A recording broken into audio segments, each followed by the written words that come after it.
Welcome to this session. We're going to be talking about the evolution of AI, especially within the cybersecurity space and how to get ready for that. I'm 𝗦𝗲𝗀𝗀𝗀𝗀, followed by Ricky Simpson. We're both solution directors here at Quorum Cyber. And the next 10 minutes, we're going to talk about how our integrated services align with the Microsoft Security Copilot and what you should go away and do in readiness in preparation to that. We have a set of integrated services that we see Security Copilot being pivotal in its use. So you might find that if you go out to a security partner, they only specialize in those areas, which is great. The reason why Quorum Cyber bolt on identity and compliance, I think, is pivotal to any organization that wants to protect their environment.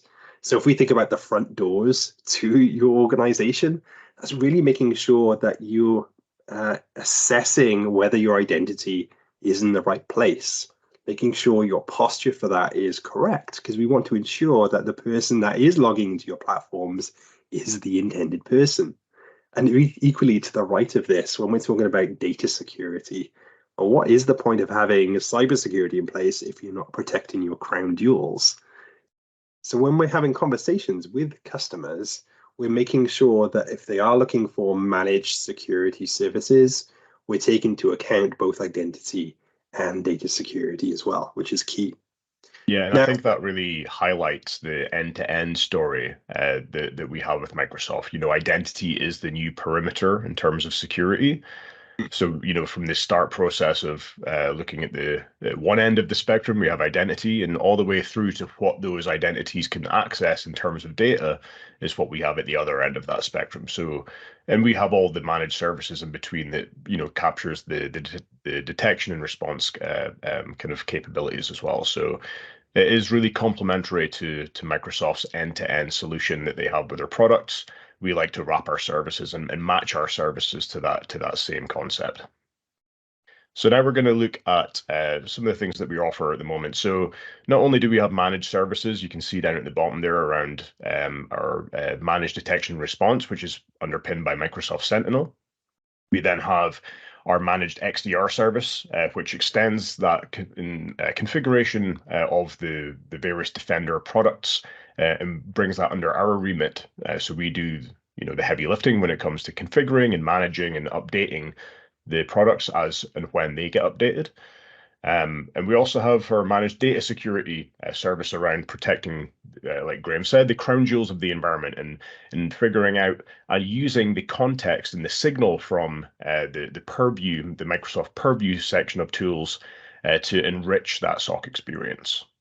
And over the top of that, we have a full range of professional services as well, including a top quality incident response process, which is actually included within our managed services as well. We are one of the few partners that will have an incident response retainer as part of our managed services as well. We also have cyber advisory roles like virtual CISO services and kind of maturity assessments.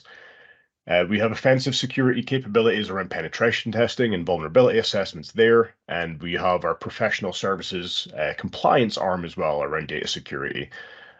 So, you know, regardless of whether it's a managed service or a professional service, we have an offering that's on hand to be able to accomplish your security goals. And all of these services will be touched upon by the generative AI solutions that we're going to talk about a little bit later.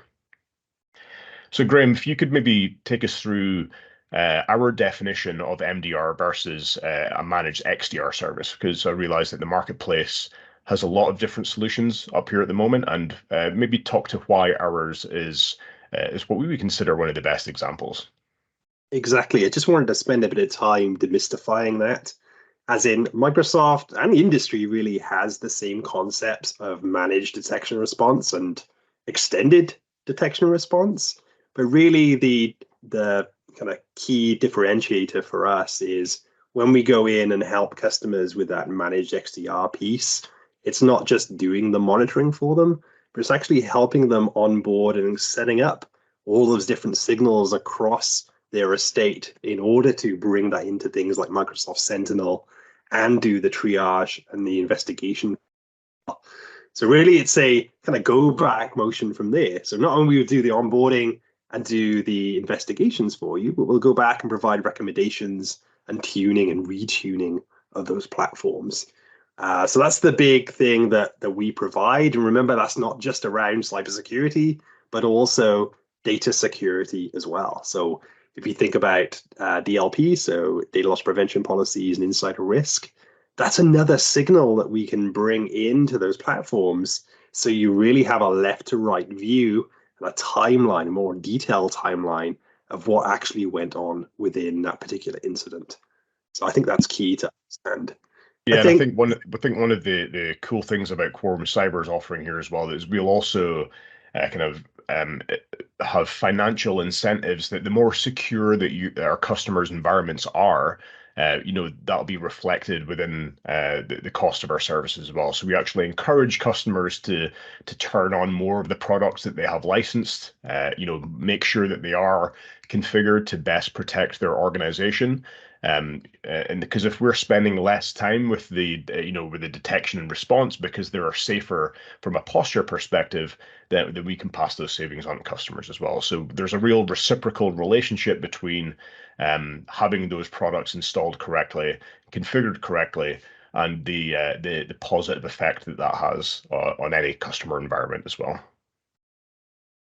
And I suppose this is a good kind of practical example of where that has been in play. So we've had instances where customers, and a lot of what our managed XDR service was born out of was customers who were frustrated that they'd just effectively turned on a lot of the security products they had access to with default values and out-of-the-box values. And although they'll pick up a lot of different attack techniques and they're effective in their own right, the power of these products really comes when they're configured to work within the confines of the environment that they're in. So there's a bunch of variables like, organizational size and geographies and, staffing levels and any other products that are in place. There's a whole bunch of variables that will all add up to how the Defender product should be best configured.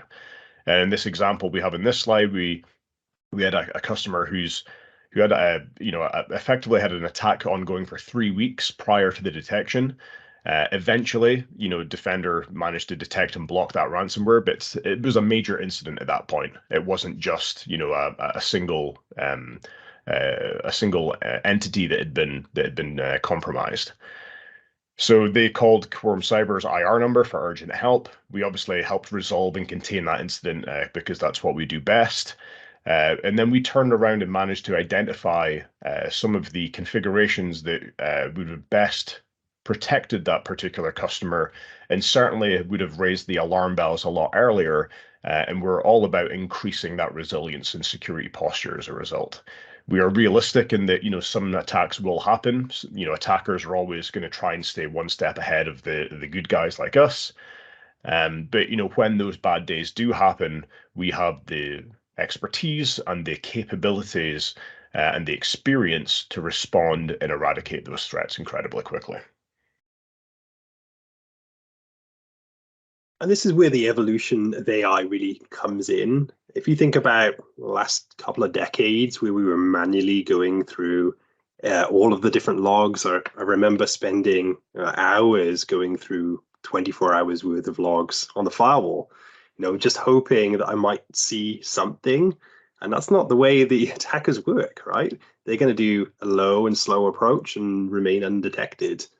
If you think about and fast forward right to where we are today, machine learning is a key part of doing any sort of investigation. So it's able to understand and be trained on types of alerts that builds up to bigger incidents.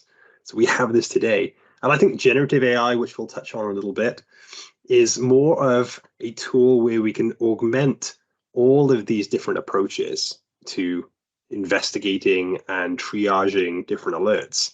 Like there's still going to be a human-centric approach. Those skills are still required, but we're utilizing Copilot, and the key is in the name, as another tool within our tool set that we can use. And that really kind of fast forwards to the better outcomes that we're expecting from utilizing these tools like Security Copilot. If we think about automation in saving a lot of time, we understand as a human being what the end result we wanted to be. It's going to be maybe an exec report. Like, what are the key findings we found? What's the evidence? What are the recommendations about what that person or that organization should go away and do next? We're knowing that that is the output that we're expecting, but what are the individual tasks that kind of build up to that? So if we think about reverse engineering, we can really utilize generative AI to build up those tasks and build something bigger for us. If we think about the time to respond to that, we can spend a lot more time understanding more complex pieces than spending several hours looking at firewall logs, right? So we can utilize some of these capabilities to provide better security posture as well. We can think of things like regulations or assessments. If we think about the individual controls, for example, in ISO 27001 or NIST 800, we know what the controls should be, but why not use that as some external information that we can then bring into generative AI to assess our landscape, make sure that different elements are turned on and align to those individual controls. We can do that a lot easier utilizing some of these tools. And like I said before, machine learning is nothing new.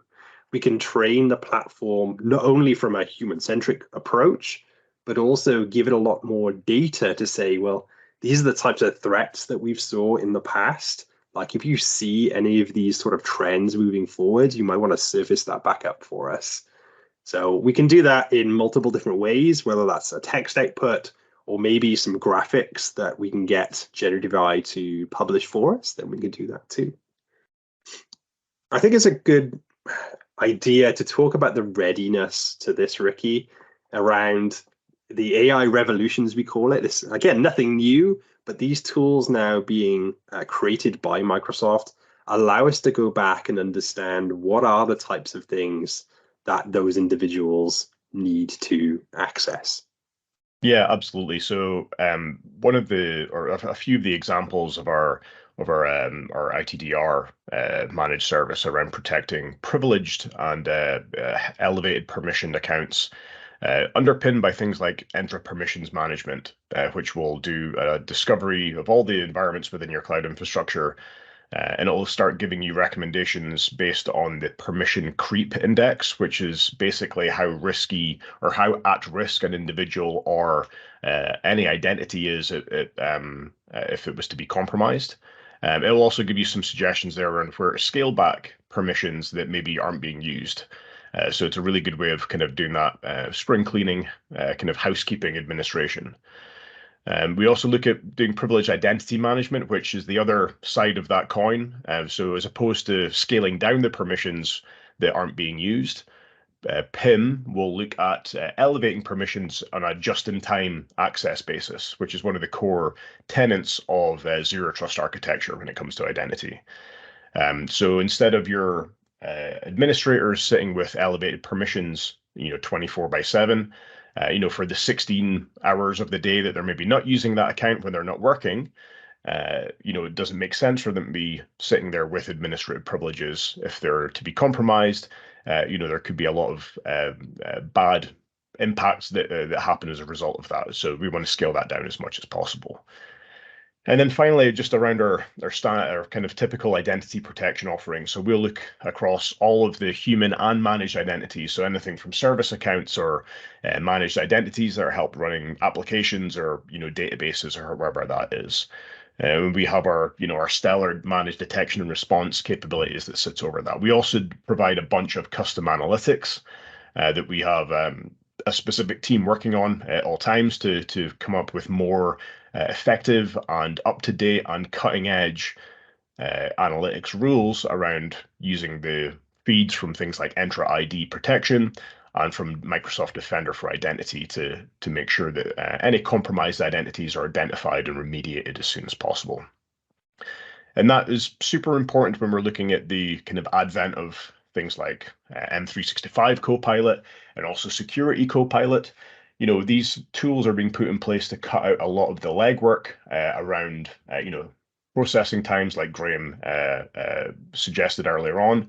So if we have identities that are stacked with additional or superfluous permissions and privileges within the environment, when these AI tools start getting asked questions, we want to make sure that the information being returned by them is going to be appropriate to the person who's making that query in the first place. So all of these identity services ensure that you don't have a huge influx of people at administrator levels that might have the keys to the kingdoms being handed to them on a plate when these AI tools rock around. So yeah, we just feel it's a super important way of being able to safeguard some of the perceived risks with these AI tools. And maybe, Graham, you can talk a little bit around our general AI principles at Quorum Cyber and where it loops back to that as well. Yeah, definitely. As we're going through all of this readiness, we're also taking into account not just Microsoft's principles that we got on the screen here, but we also have a Quorum Cyber AI charter as well that closely aligns to this, making sure that any connectors or other data sources or prompts that we're creating all align to these sets of principles. So that's also key when adopting generative AI as well. Thanks very much, Ricky. I think kind of a recap and conclusion to this is think of generative AI as a tool to augment and streamline your existing processes, whether that's your own internal investigations or whether you already have a managed SOC. Like, these tools are going to be able to do things a lot quicker than a human being can do, but making sure that it's correct, making sure that we have a human-centric approach where we're augmenting some of these tools together is going to be key. Like, it's not going to go away and replace people, but it's going to allow you to free up time to look at more of complex or more prioritized alerts than you ever used to before. Take into account things like identity, data security, and cybersecurity. They should all be hand in hand, and you're not just looking at one of these pillars, but all three. We also provide things like managed services that we talked about, so being able to do the detection and investigation on behalf of your organization. And Microsoft also provide for eligible customers ways of getting free funding to do assessments on all of the things that we talked about today, whether that's readiness for some of the co-pilots, or whether that's looking at data security, or even evaluating things like Microsoft Sentinel. So feel free to reach out to us for more information. We're a key partner within the security space. We live and breathe this stuff. So we've been helping Microsoft over the last couple of months evaluate the use cases and the product of Security Copilot as well.